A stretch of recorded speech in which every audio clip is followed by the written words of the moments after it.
Chapter 7. Disease in the Golden Trees. For several years, a silkworm disease slowly destroyed the silk industry in France. In 1865, the epidemic grew especially bad. Silkworms died before spinning their silk cocoons. J.B. Dumas, the scientist turned politician, served as senator of Louis, one of the stricken districts. He was born there 65 years earlier, on July 14, 1800. He had risen from a poor neighborhood of Aloud in Louis to a high position in the government and in science. More than 3,000 people from the silk district signed a petition begging the government for help. They came to J.B. Dumas. The silk industry is in shambles, they told him. A disease attacks the silkworms, causing enormous damage. It is dealing a terrible blow to our economy. The future looks bleak unless you help us. J.B. Dumas listened to the people of his district. He said, I shall ask the Ministry of Agriculture to organize a special commission to seek a solution. I know just the man to lead that effort. J.B. Dumas was thinking of Louis Pasteur. What makes the worms sick? J.B. Dumas asked Louis Pasteur. What can the silk growers do to prevent the disease? Gently, Louis Pasteur tried to decline the assignment. Why come to me? I haven't the faintest notion of how the busy little worms make silk threads. J.B. Dumas insisted. He put his arm around Louis Pasteur's shoulder and spoke urgently to him. I am placing great store in having your scientific mind devoted to this problem. The misery in Louis far surpasses your imagination. Louis felt his resistance weakening. He cried, I have never so much as touched a silkworm. So much the better, J.B. Dumas said. Since you know nothing about the subject, you will have only those ideas which come to you as a result of your own observation. Despite his misgivings, Louis could not turn away his old friend. He said, I would feel ashamed to refuse a request from the man who has shown such great kindness to me. You can count on me. Louis and 3 assistants moved to Aloud in the heart of the disaster. Marie stayed at home with their children, who were in school. Louis and his assistants moved into a primitive house. They would convert the building into a makeshift laboratory and nursery for growing silkworms and mulberry trees. The silkworms ate mulberry leaves.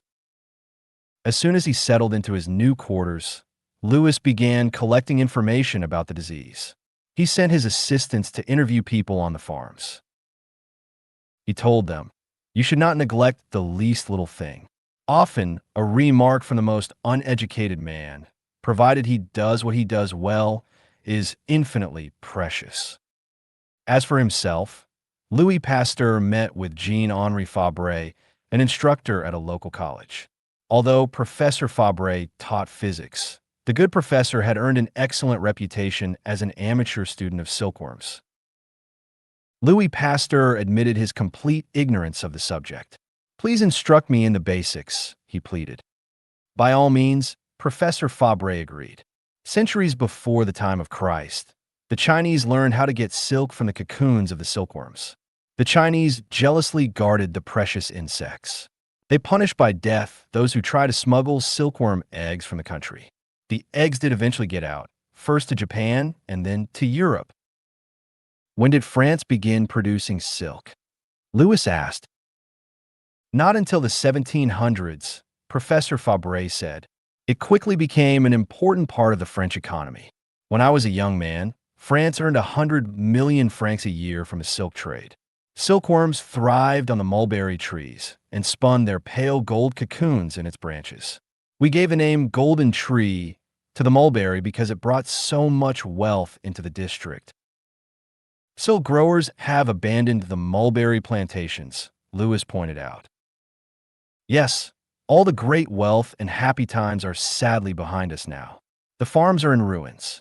It began in 1849 when a mysterious disease attacked the silkworms. The disease spread across France and to Italy, Spain, Austria, and to countries farther away. Even China can't be depended on to supply healthy eggs. Only Japan has healthy breeding stock. Tell me about the silkworm itself, Louis directed. Professor Fabre said, a silkworm has 4 stages in its life: egg, worm-like larva or caterpillar, chrysalis in the cocoon, and the adult moth. The entire cycle from the time the egg hatches to the time the moth lays her eggs is only 2 months. Here are some of the eggs. Why, they look like tiny plant seeds, Louis observed.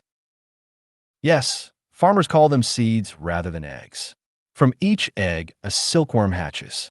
As it grows, the silkworm has 4 molts or changes of skin. After the 4th molt, the silkworm eats constantly for 2 or 3 days. Then it spins its cocoon, a silky mantle. Inside the cocoon, the worm changes first to a chrysalis and then into an adult moth. The professor handed Louis one of the cocoons. Louis shook it. There's something inside. The professor smiled. The silkworm has become a chrysalis. In 15 days, it will emerge as an adult moth. The moth has no digestive system, and it does not eat. It lives only long enough to mate and reproduce. A healthy female moth lays 600 to 800 eggs. Silk merchants collect the eggs to hatch the following year for the next crop. Louis asked, when is the silk produced? From the cocoon, the professor explained. The growers soak it in a steam bath and unravel it to give silk threads. Lately, the silkworms become ill before they spin their cocoons. Louis asked about the disease, but Professor Jean-Henri Fabre called a halt to the questioning. Let's visit a silkworm farm and see the effect of the disease firsthand, the professor said. Professor Fabre and Louis Pasteur met with Monsieur de Lachenide, one of the region's best-known silk merchants. He took them to his nursery. There, on a mulberry leaf, he turned over a silkworm. Notice the little black and brown spots on the abdomen. These spots mean the worm will soon die of the disease. He explained that the disease was known asperbrine, a word meaning pepper. Louis understood the reason for giving that name to the disease. The spots look like little pepper grains, he said. The silk merchant continued. Instead of growing steadily from one molt to the next, the worms with pea brine stop growing. They do not finish the next stage of development. Even if they do pass through all 4 molts and spin a cocoon, the moth that develops from the chrysalis is diseased. It has broken antennae and withered legs. The wings look singed as if burned. Offspring from these moths suffer even more severely from the disease. They seldom live long enough to spin cocoons. What measures have you taken to prevent the disease? Louis asked. I've tried everything, the discouraged grower said. I've soaked the worms with sulfur and sprayed the trees with quinine powder. None of these remedies work. As Monsieur de Lachenide and the other silkworm growers answered Louis Pasteur's questions, they became even more discouraged. They had no confidence in the chemist turned biologist. His ignorance did nothing to assure them. The growers complained, the government sends us a man who doesn't know even the simplest facts about silkworms. Every school child in the district learns these facts in grade school. How can he save our ruined silkworm industry? How indeed? Louis Pasteur could only say, have patience. His ignorance of silkworms did not last long. By careful observation, Louis soon learned every phase of the silkworm's life cycle. He got to know their every move, he could tell simply by how a worm crawled up a mulberry stem, whether it carried the disease or not. Once again, Louis put his microscope to good use. He ground up diseased silkworms and examined the pap on a slide. Even before the pepper grains appeared, the microscope revealed smaller structures that Louis called corpuscles. The corpuscles were evidence of the disease. He could inspect adult moths and predict if they would lay infected eggs. He simply looked for the corpuscles. Louis explained what he'd found to his assistants. A moth with the corpuscles carries the disease, Louis said. Her eggs should hatch into infected worms. A moth without the corpuscles is free of the disease. Her eggs should hatch into hardy worms. Pierre Duclos grew excited as Louis Pasteur explained this to him. You've been here only 3 weeks, and already you have solved the problem. All that the farmers must do is find breeding stock that is free of the disease. Despite his own excitement, Louis tried to stay calm. He cautioned his assistant, "In experimental science, you must dare to believe you might be wrong. Always think of possible pitfalls. We must test our theory before we announce it." Louis decided to test his idea by growing worms from eggs laid by sound adults. "I must prove that I can get good breeding stock by selecting adult moths free of the disease," Louis said. Finding sound stock proved to be a difficult task. The disease thoroughly infected the Ale region. During 8 days of constant microscope work, Louis looked at several hundred moths. He found only 2 healthy ones. Pierre Duclos found 5 more in a shipment from a neighboring town. At the end of the 1865 silkworm growing season, Louis Pasteur packed his bags. He returned to Paris, taking the good eggs with him. The next spring, Louis returned to Ale. At first, he and his assistant stayed in a hotel. Their beds were uncomfortable, the rooms cramped, the meals poor. Pasteur's assistants began to worry about him. He'd often eat only a little of the distasteful food. Each morning, he came down from his room looking as if he'd had a bad night's sleep. Louis Pasteur gave his assistants 1 day a week off. Young Maillot, one of the assistants, spent his free day searching for a better place to stay. He discovered a lonely home below the Mount of the Hermitage. Mulberry trees once covered the mountainside. Now only a few olive trees grew in their place. "The house has been abandoned, so we can afford to rent it," Maillot said. The house was large enough for everyone, including Pasteur's wife and Marie-Louise, their 8-year-old daughter. Their other children remained in Paris at school. Louis Pasteur got down to business. Would his silkworm eggs hatch into good silkworms? Within a few weeks, he learned the answer. The eggs hatched to give worms that showed no pepper spots. They proved to be entirely disease-free. They spun good cocoons that yielded fine silk. However, the healthy silkworms could become sick. This happened if you let them feed on mulberry trees with sick worms. The healthy ones caught the disease from the sick ones. Louis Pasteur called together the silk growers. He offered them a way to end the epidemic. "What is the solution?" they asked. "Start afresh with hardy eggs and untainted trees," Louis told them. "Burn the infected mulberry leaves. Destroy the sick worms. Once you wipe them out, you can begin anew with good eggs." The men at the meeting shook their heads. "It will take years to recover. 1 or 2 years will pass before your farms become productive again," Louis told them. "You must rid your farms of pea brine before you can move ahead. The silkworm economy is in shambles anyway. What have you got to lose at this stage?" The men stalked out of the meeting. They wrote an angry letter to the government. They protested Louis Pasteur's drastic measures. J. Beta Dumas wrote back on behalf of Louis Pasteur, "If he cannot help you, then give up all hope, for no one can." The growers came back to listen to Louis. He explained what they should do. "You are not helpless against the silkworm disease," Louis Pasteur told them. "Examine the moths under the microscope. If you find no corpuscles, then they are free of the disease." The silk growers objected. "You're a professional scientist. You've used a microscope for years. We'll never learn how to detect the troublesome corpuscles."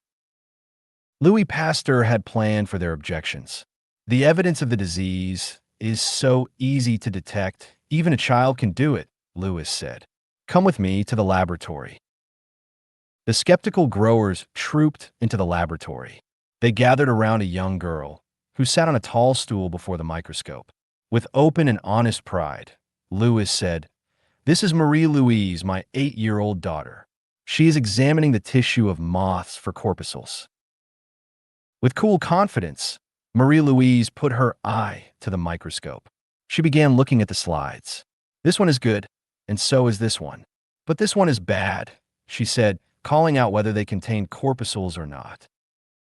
"You see, gentlemen," Louis said, "a child can do it." Quickly, Louis told them what to do. "Wait until the female moth lays her eggs. Then crush the moth and examine the pap under a microscope. If you find corpuscles, then you must destroy the eggs. If you find no corpuscles, you can depend upon the eggs to hatch and be healthy. Silk growers in other cities read magazines, called trade journals, which reported upon Louis Pasteur's work.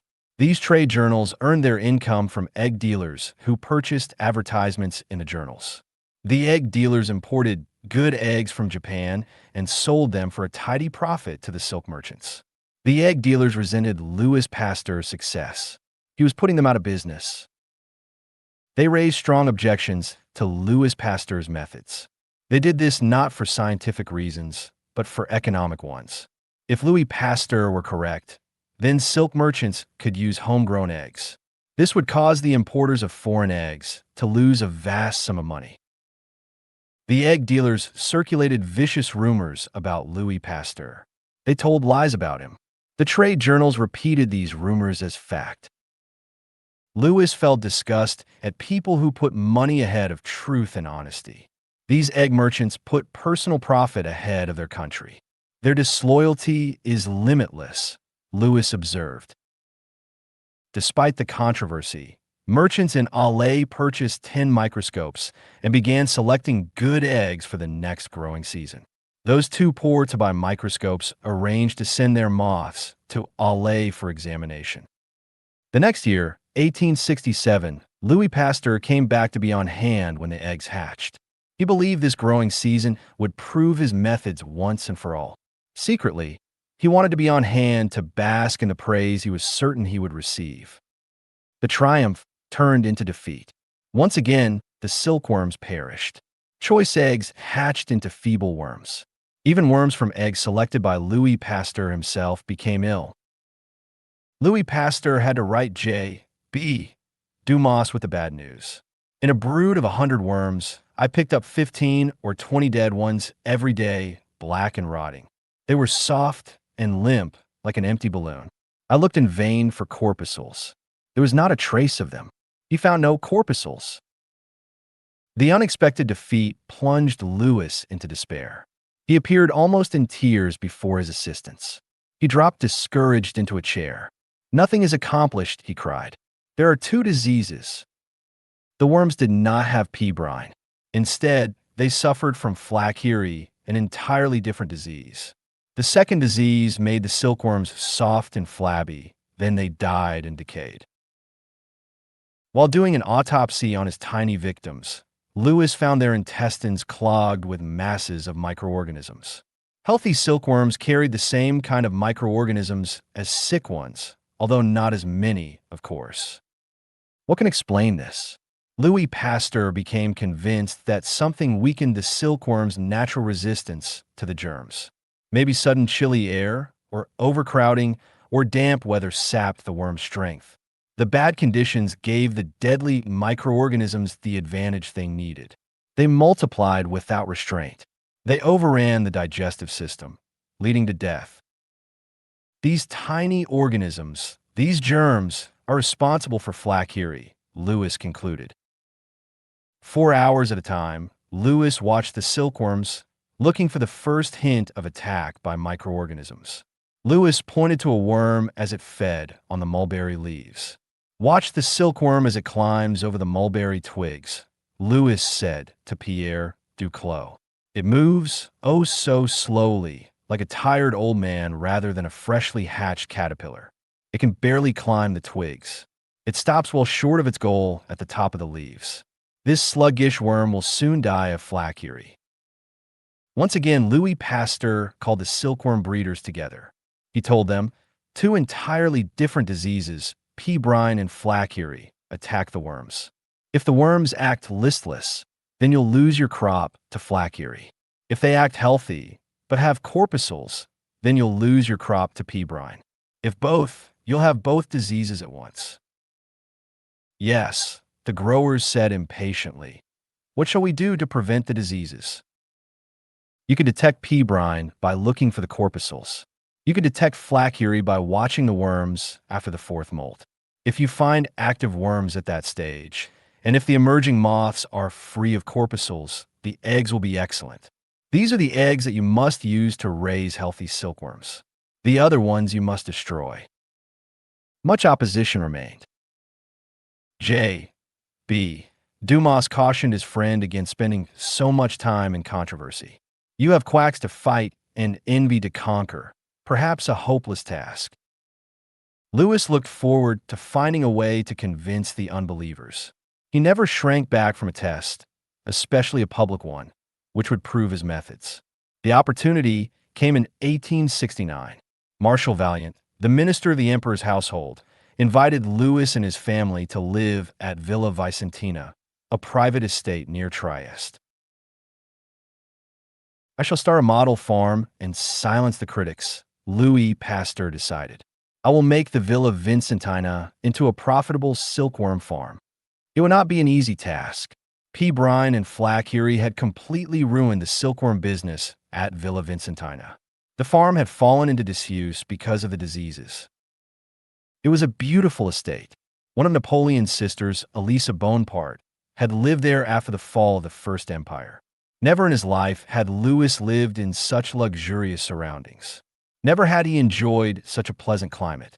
In the Villa Vicentina, Louis Pasteur and his family enjoyed a beautiful two-story home. Pasteur arrived at the estate in November of 1869. He had a large quantity of good eggs, which he'd selected with his own methods. He gave the eggs to 50 tenants who farmed the land.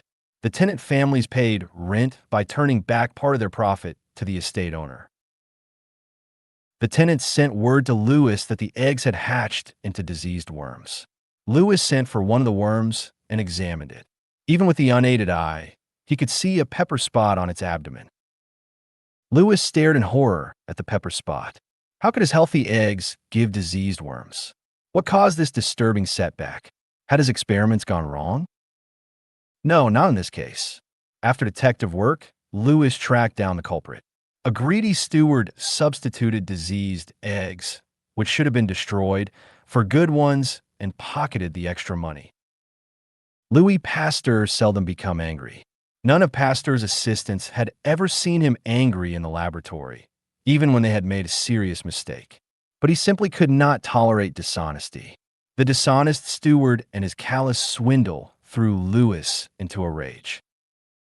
He sent for the steward. Louis was furious. The growers depend upon me for good eggs. They trust me. Yet, the bad eggs will start the disease again. The steward offered an excuse for his actions. I only sold a few of the eggs, he said lamely. You are a Frenchman, Louis cried. You threaten the livelihood of your country for a few francs. You are dismissed. Louis sent the man away with a warning to never set foot on the estate again. Quickly, Louis sent out messages to recover all the suspect eggs. Much to his relief, he did recall the eggs before they caused major damage. The dishonest steward taught Louis a lesson. In addition to the little killers on the glass slide under the microscope, Louis also had to watch for dangerous humans who would lie or cheat merely to make money. By June 1870, Louis Pasteur had turned the estate around. The tenants reaped an abundant crop of cocoons. The farm earned a profit of 22,000 francs, the first money earned by the property in 10 years. His triumph was complete. The growers who followed his advice rejoiced as they gathered their silk cocoons. Those who rejected his advice suffered failure. Louis began on the problem in 1865 and finished in 1870. It took 5 years, but at the end of that time, he had restored the silk industry. While at Villa Vicentina, Louis dictated to his wife a book on silkworm diseases. He gathered so many facts that it grew into a 2-volume work. His book on the diseases of silkworms prepared him for the study of diseases in other animals and in humans too. In the book, Louis once again stated the germ theory of disease. He first mentioned the theory in his paper on lactic acid fermentation. The germ theory of disease states that some diseases are caused by microscopic agents. Louis urged a closer study of the role of germs as a cause of infectious disease. Louis Pasteur became the best-known scientist in France and one of the best-known scientists in the world. Many people thought the study of science would interfere with his religious beliefs. Not at all, Louis Pasteur said during one of his lectures. Science brings man nearer to God.